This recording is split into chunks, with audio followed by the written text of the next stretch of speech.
Сега, од минатата сабота, веројатно се сеќавате, ако не се сеќавате, ја ќе ве подсетам, мислам некои од вас и не беа тука. Темата носеше наслов Седумината обседнати. И кои беа тие? Ќе ги спомнам, може би не се битни од тие како личности, меѓутоа е битно нешто друго. Значи, почвата. Која е почвата, која е она погодно тло за да ѓаволот дојде и да ве запоседне преку своите демони или нечисти духови. Некој начин ова ќе биде продолжување.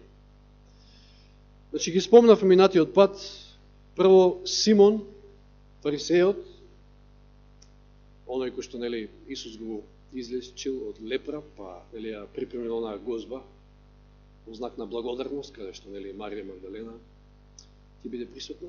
Втора е Марија Магдалена, веднаш, тука, Симон, Марија Магдалена. Потоа двајцата гадаринци, 4. Не спуштиме некој.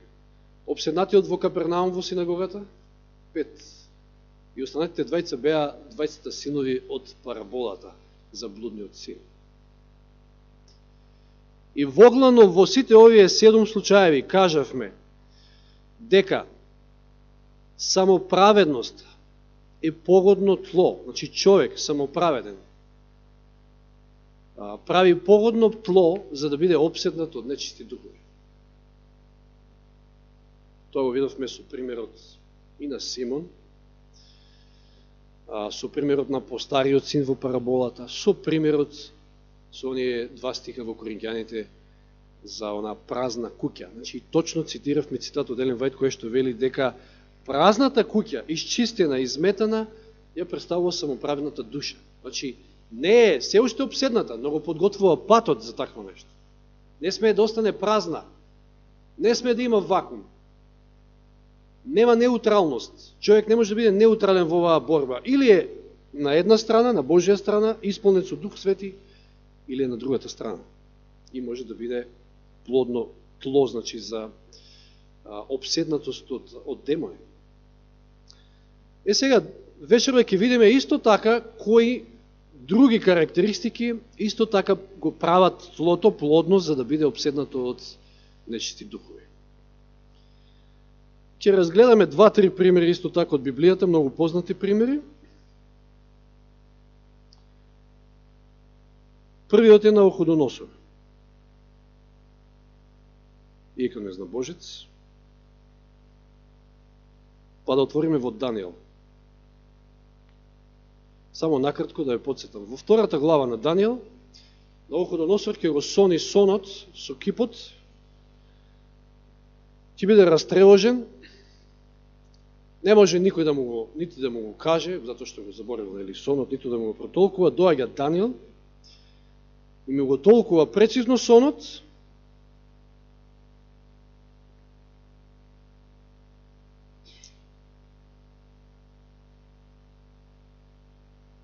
и мала дигресија можеби ќе направам овде, само да се подсетиме на толкувањето на сонот, каде што после оние 4 големи царства, кои што нели сите поминаа, што се наоѓа најдоле тамо на прстите, на нозете од кипот, железо измешано со глина. Тие велики се мешаат со човечко семе, но нема да се држат заедно.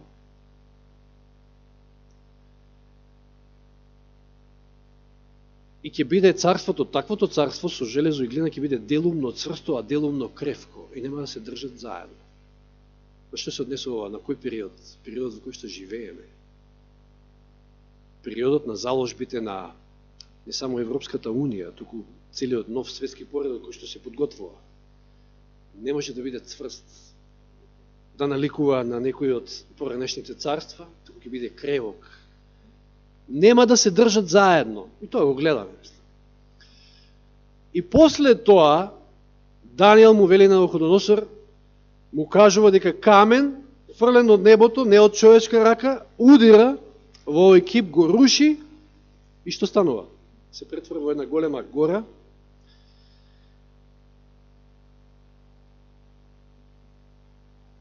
го сотре железото, бронзата, глината, среброто, златото, сите царства. Великиот Бог му соопшти на царот што има да се случи, сонот е вистини, толкувањето му е веродостојно. Божјето царство ќе дојде во она време, во наше време можеме да кажеме, дали порано или подоцна, и ќе трае вечно. И на ова, на Навуходоносор, му вели на Данијел, 47 стих од 2 глава, навистина вашиот Бог е Бог над боговите и Господар над царевите, откривател на тајните, кога можеше да открие оваа тајна. Царот го возвиши Данијела, го дарува со многу блескави дарови, така натаму и го стави да биде управител на сета Вавилонска покрајина и старешин на сите вавилонски мудреци. За да веднаш потоа во 3 глава, значи ова кратко траело, ова воодушевување кај Навуходоносор, тој нареди да во рамницата Дура се изгради кип, меѓутоа не налик на сонот, туку целиот од злато, асоцирајќи на тоа дека моето царство ќе биде вечно. Заборавил и на Бога и на Божјето царство. Знаеме дека тука наредува да сите се поклонат пред кипот. Знаеме целата случка со Седрак, Мисак и Авденаго, фрлени во огнот затоа што не се поклониле. Многу актуелна тема исто во контекст на поуката.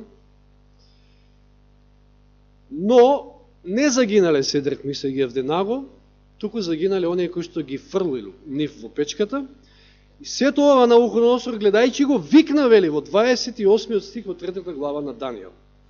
Благословен да е Седраховиот, Мисаховиот и Авденаговиот Бог, кој го испрати својот ангел и ги избави своите слуги, оние кои се надеваат во него, да не и се покорија на царската наредба, туку побргу му ги предадува своите тела на огнот, отколку да му служат или да му се поклонуваат на друг, освен на својот Бог.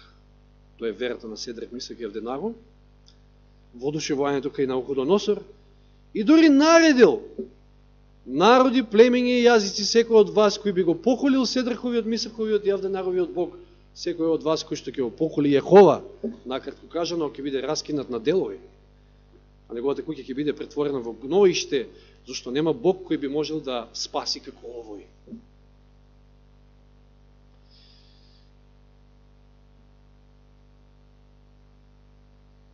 Не траеле некако овие воодушевувања многу долго кај Навуходоносор. Видите што вели сестрелен Вајд. Тој бил идолопоклоник, по раѓање и воспитување. Меѓутоа, и покрај тоа што бил владетел на идолопоклонички народ, видите што користел Господ. Што видел нешто што било добро во неговата душа и зашто го користел за остварување на своји цели. Иако идолопоклоник, имал вродено чувство на правда. Навуходоносор. Така што Бог можел да го употреби како орудие со кое ќе ги казни бунтовниците и ќе ја оствари својата воља.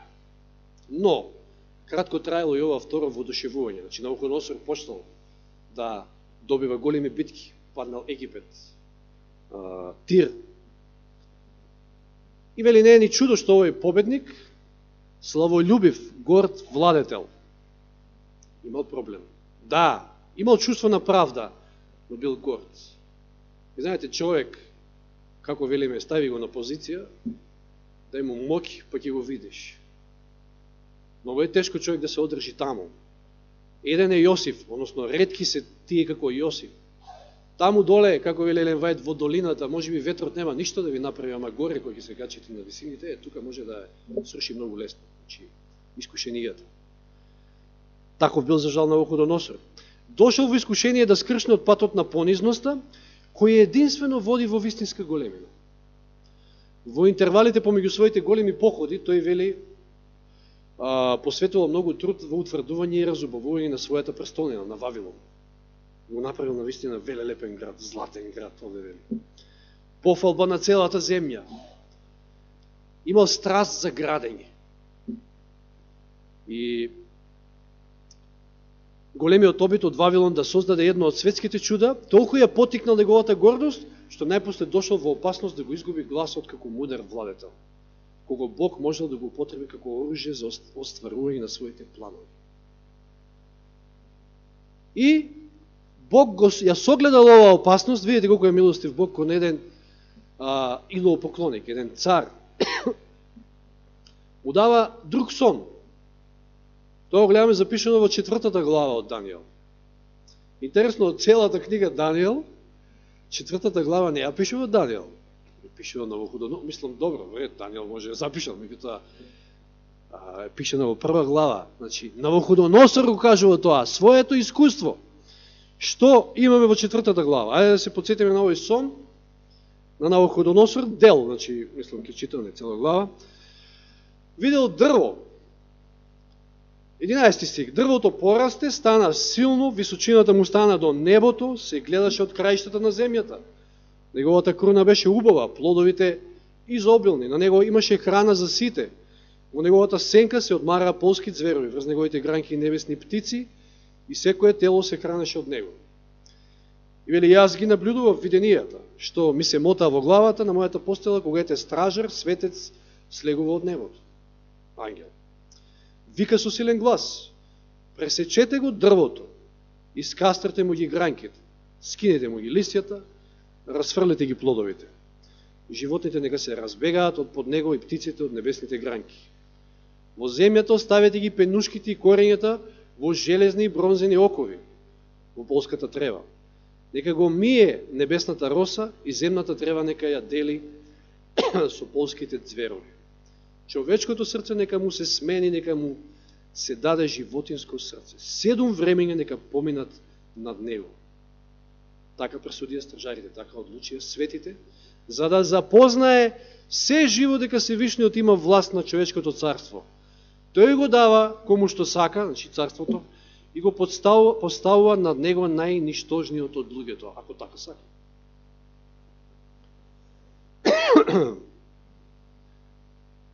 Јасно му било предочено, повторно Данијел е тој кој што ќе му протолкува и овој сон и му кажал дека тоа дрво е тој самиот. Се возгордел, стигнал до небото, величина, мок, слава, меѓутоа затоа што почнал да се слави самиот себе си, не го заборил Господа повторно, затоа ќе заврши 7 години, што вели Елен Вајд, станал манијак буквално. Полудел. Тоа е ништо друго освен опседнатост.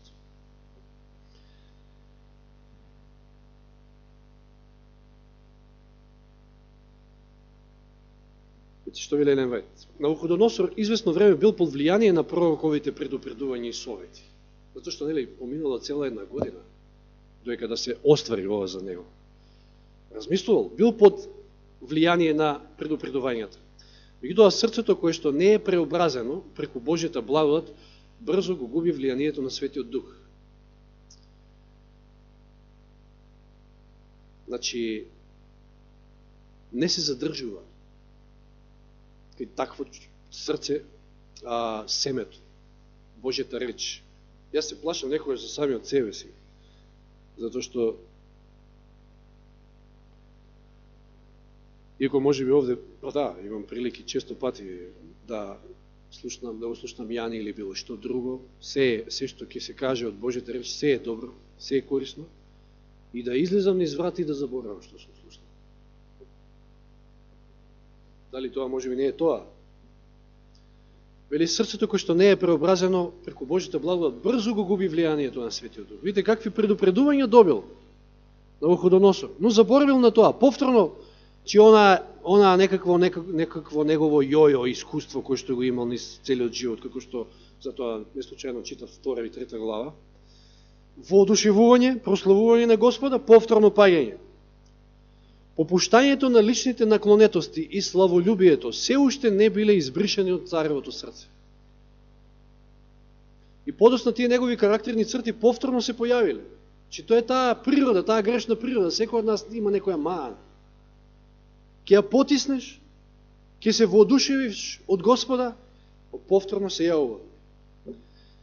И покрај предупредувањето кој му било дадено милостиво и поуката од минатите искуства на Навуходоносор, повторно дозволил со него да завладее завист во однос на царевите кои што ќе дојдат после него. Мајте, овде слушнавме до сега и гордост и завист. Тоа ќе го видиме и кај вториот наш пример вечерно. Значи, нели претходно му било кажано, кога го видел сонот, дека нема да биде вечно неговото царство. Ќе дојде друго царство по него, па трето, па четврто. Тоа е само главата, дел од тој кип, ништо повеќе. Но знаете, после тоа, изумил на тоа, дај изградете еден кип целиот од злато, јас ќе бидам вечен. Исто и овде, значи завист во однос на царевите кои што ќе дојдат после него. Зошто да дојде друг? Јас ќе владеам вечно. Неговото владење, кое до тогаш во голема мерка било праведно и милостиво, значи праведно владеел, пазите, Навуходоносор праведно владеел, милостив бил, се претворило во тиранија. Затврднувајќи го срцето, тој своите таленти кои што ги добил од Бога ги користил за да се возвиси себе си. Тоа над Бога кој му дал живот и власт, дури и над Бога. Затоа го стигнала таа казна. Побудалел, изгубил разум. Божјата казна била некој време одложувана, но наместо тоа, значи доека била одложувана, наместо да тоа го наведе на покаяние, царот се повеќе попуштал на својата гордост, доека најпосле ја изгубил довербата во толкувањето на сонот и дури почнал да се исмева. Го изгубил секој страв дека нешто воопшто може да му се случи такво нешто, почнал да се исмева на тоа, заборбил на сонот, почнал поинаку да си го толкува.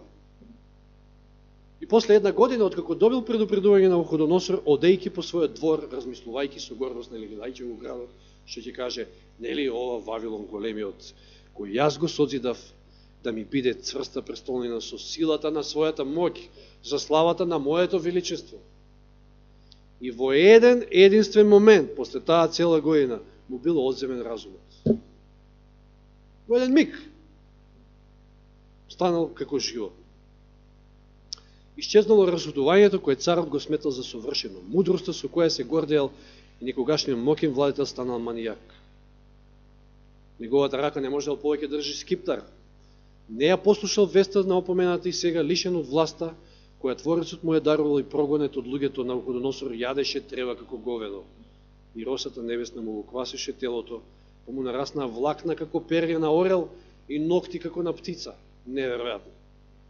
На што изгледал? Поминале тие 7 години, како што било кажано, и видите како се вратил при себе, ако се сеќавате минатиот пат, како помалиот син, блудниот син. Дошол при себе, под дејство на Духот Свети, не можел сам да дојде. 34 стих од 4 глава. Раскажува самиот Навуходоносор, че всушност ова е неговото искуство, запишено во 4 глава Данијел. Откако се исполнија одредените денови, јас, Навуходоносор, ги подигнав очите кон небото. И разумот ми се врати. Претходно споменав во текот на утринските стихови. Ѓаволот со сите сили се обидува, се труди да не го привлечи вниманието, да не го спушти погледот долу на земјата. И да не го земе разумот, затоа што така може да успее. Преку задоволствата во овој свет. Затоа што, внимавајте, ми се чини дека тоа го испуштив. Минатиот пат, кога ги разгледавме оние 7 случаеви на обседнати, 2 работи се провлекуваа.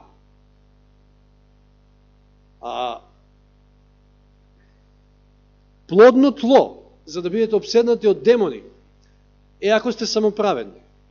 Плодно тло, за истото тоа, е ако живеете разуздан живот.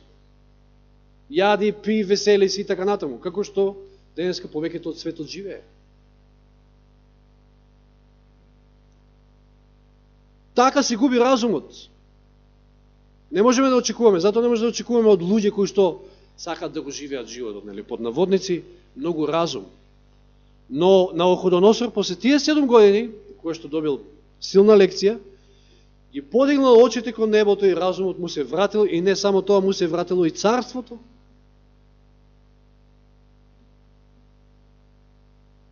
И што вели овде? Повторно го прославува Господа.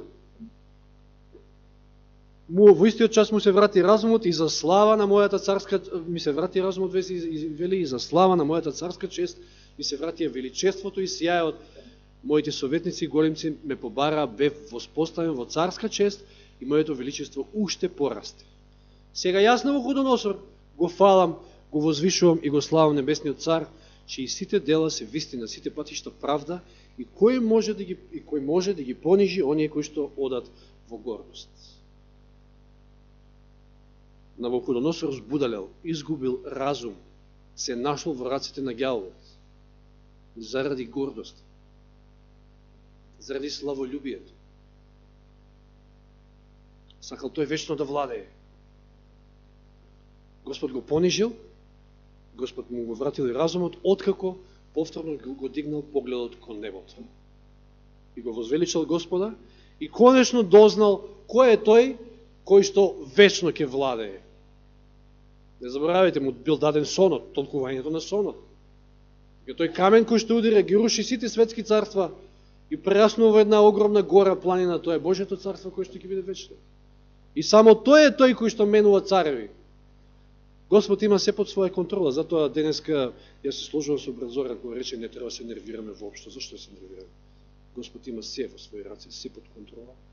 Господ става, Господ трга цареви, владетели и така натаму, како што нема му е угодно.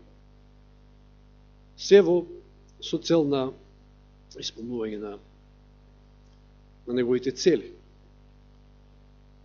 Навуходоносор ни е првиот кој што видовме дека гордоста е погодно тло, значи човек, горделив,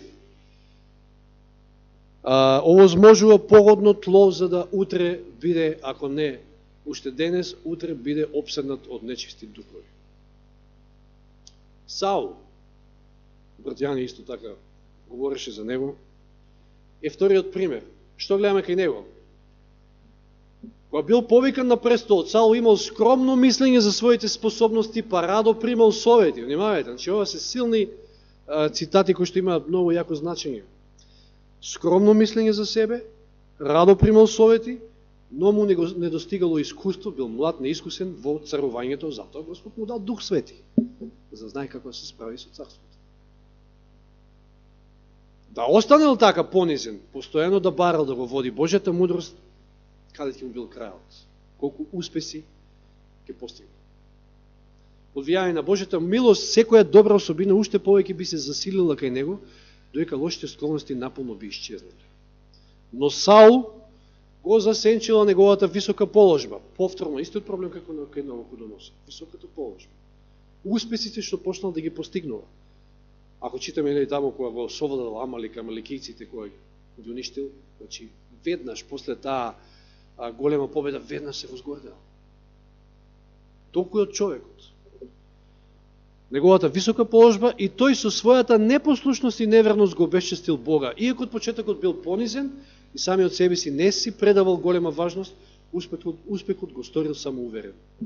Уште првата победа во неговото владење разгорела во неговото срце гордост, што за него представувала најголема опасност.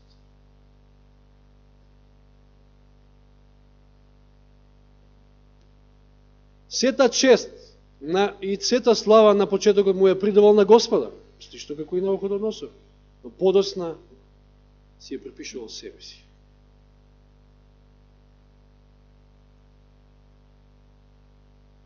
И потоа веќе почнал, затоа што гордоста води кон тоа, не примање на совети и укори, почнал да ги отфрла укорите, кои што му биле пратени преку Светиот Дух.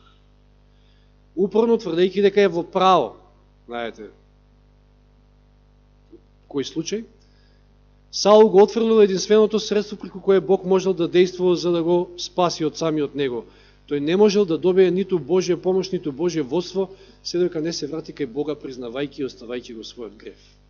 Меѓутоа гордоста е страшна самата по себе, токму поради тоа што не се кае.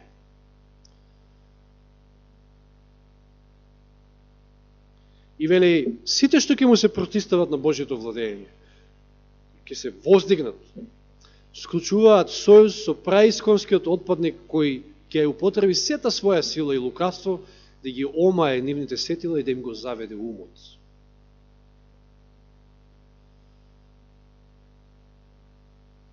И сега друга голема мана што е имал исто. Била неговата љубов кон наклоност, сакал да биде почитуван од луѓето, славен од луѓето. Таа карактерна црта имала пресудно влијание врз неговите постапки и мисли. Се било обележано во неговиот живот со стремеж кон пофалба и самовозвишување. Неговото мерило за правда и неправда било она ниско мерило на народната наклоност. Што ќе каже народ? Да им угоди. Секој што, затоа што ќе го слават на тој начин, секој што се труди да им се допадне на луѓето, во животот нема да биде сигурен како оној што се труди пред се да стекне Божие одобрување. Во своето честолюбие, Саул сакал да биде прв меѓу оние кои што има почит од луѓето. Се е тоа гордост. Тука провејува гордост како главна особина кај него. За време на своето царување Саул не научил да го совладува својот дух, дозволувал сетилните нагони. Внимавајте сега и другиот проблем. Друго нешто што овозможува, прави погодно тло за да бидете обседнати. Дозволувал сетилните нагони да управуваат со неговиот разум, се доека не потонал во беснилото на страстите.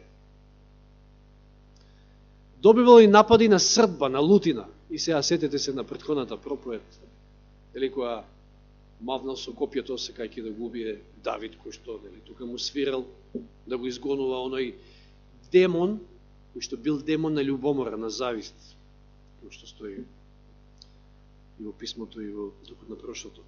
Добивал и напади на срдба и во тие мигови бил во состојба дури да го убие секој што би му се спротивил неговата волја. Од таква состојба пак запаѓал во состојба на очај и само презир. Внимавајте. Голема нестабилност. Тогаш би го обзела грижа совест. Катастрофа. Се спротивно од оно што укажувавме како треба да бидеме стабилни, постојани, како можеме да успееме во тоа. Во срцето на Саул царувало истото непријателство што го негувал Каин против својот брат Авел, затоа што делата на Авела биле праведни и Бог ги ценел, а неговите лоши, па Бог не можел да го благослови. Зависта е керка на горделивоста, иако ја негувате во своето срце, ќе предизвика омраза, а може би и одмазда и убиство. Имаме примери денеска, примери. Знам дека сите барем по нешто сме погледнале по некоја сцена од турски серии, исполнети се со вакво нешто.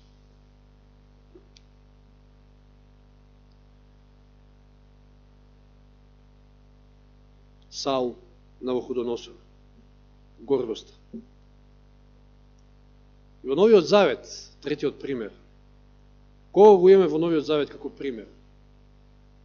Кој што, фала на Бога, Навуходоносор. Од овие три примери, интересно е, првиот е незнабожец, незнабожески цар, завршил позитивно.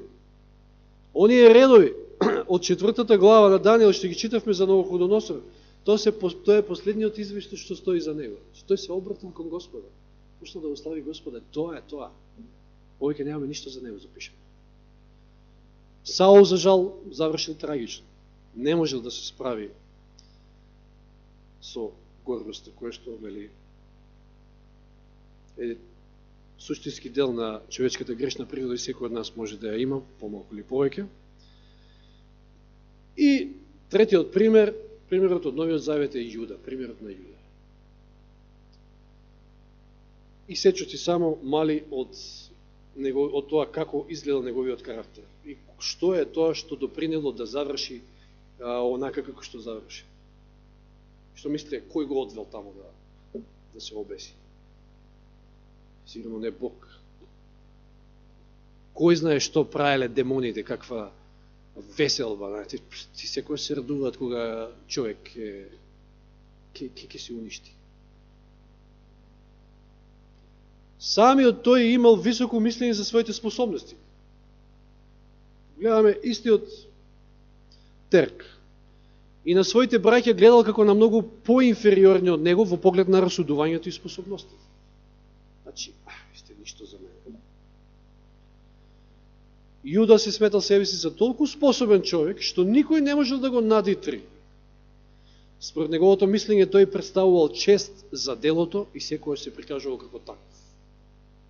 Најбитен, без него не може. Ни црква, ни ништо не може. Јуда му пристапил на Христовото дело воден од изгледите за висока положба во новото царство. Која му била побудата? Зошто му се приклучил на Христа? За да заземе висока положба во новото царство. Повторно, земски придобивки, положба, тоа е гордоста. Христовиот јавен говор во синагогата во врска со лебот на животот била пресвртница во историјата на Јуда. Тука, до тука некако и така. Тоа е Јован 6 глава, секавате, често пати ја читаме оваа глава за време на Света вечера, онаа тврда беседа. Тој ги слушал зборовите, како ако не го јадете телото на Синот човечки, ако не ја пиете неговата крв, нема да имате живот во себе. Сватил дека Исус не нуди земни, туку духовни благодати. И тука му се суши во се. Сметајќи се за далекосижен, значи многу умен, бистар, гледал, можел да гледа надалеку, во иднина заклучил дека Исус никогаш нема да дојде до чест на овој начин и дека нема да може да обезбеди високи позиции за своите следбеници. Затоа одлучил да не се врзува многу за Христа, за да не може да се повлече. Одлучил да внимава, така и направил, учи на дистанца. Зошто? Затоа што били изневерени неговите очекувања. Знаете, секогаш кога настанувале расправи меѓу учениците кој е најголем, кој ги потикнува тие расправи? Јуда. Кој е оној кој што го потикнал мноштвото да го зацарат Исуса после нели она чудо со лебовите риби? Повторно Јуда. Затоа што копнел, не дека и другите ученици не сакале, меѓутоа Јуда бил оној кој што бил подбуцнувачот, да кажем, позадина.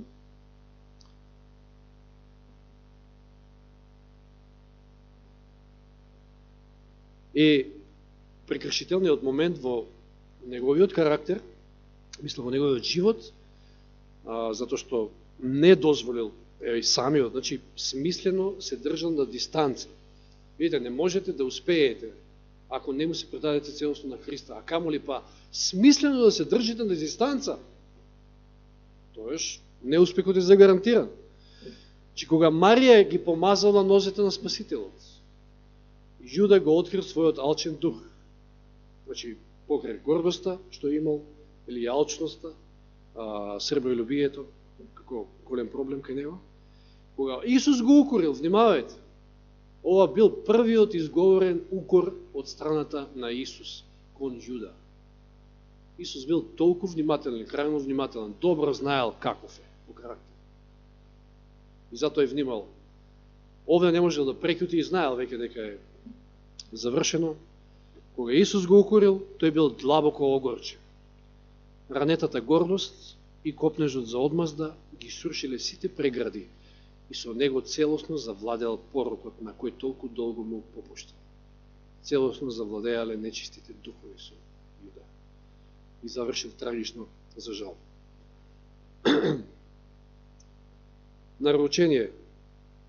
Страшна работа е гордоста, со кој што, како што кажав, сите може да имаме проблем, затоа што сите ја носиме во себе, тоа е дел од грешната природа, но ако не се понизиме, ако не дозволиме да Господ не скрши, гордоста може да обезбеди погодно тло за да утре бидеме обседнати од нечисти духови. Може да мислиме дека му служиме на Господа, а да сме далеко од таква една состојба. Затоа што реков и минатиот пат, обседнатоста со духови, со нечисти духови или демони, не значи дека ќе бидете бесни како Навуходоносор или како оние 20 гадаринци. Можете да седите во црква, можете да видите цаком паком се, меѓутоа сепак да сте обседнати со некој од демоните. Како што кажав, самоправедност, уживање во овој живот, разуздано живење. Ајде, да кажам дека не сме такви, верувам дека не сме такви. Сме раскрстили со таков начин на живот. Меѓутоа самоправедност е голем проблем. Гордоста. Сето тоа е погодно тло, че немаме ние работа со луѓе, ние работа имаме со токму тие нечисти духови. Нашиот непријател е ѓаволот и да го молиме Господа да ги дигнеме очите кон небото од каде што ни доаѓа помошта. Да го призовеме нашиот Господ Да го повикаме секојаш кога сме во неволја, секојаш кога ни е тешко, секојаш кога ни можеби се кршиме, дали да признаеме, дали да не, таа наша гордост не стега околу врат. Да го повикаме Господа, да ја скрши таа наша гордост, затоа што лекот е само во Него. Пак ќе повторно, оправдувањето со вера, што е? Фрлање на човечката гордост во правот земски. Тоа е оправдување со вера. Нека Господ ни помогне во тоа. Амин.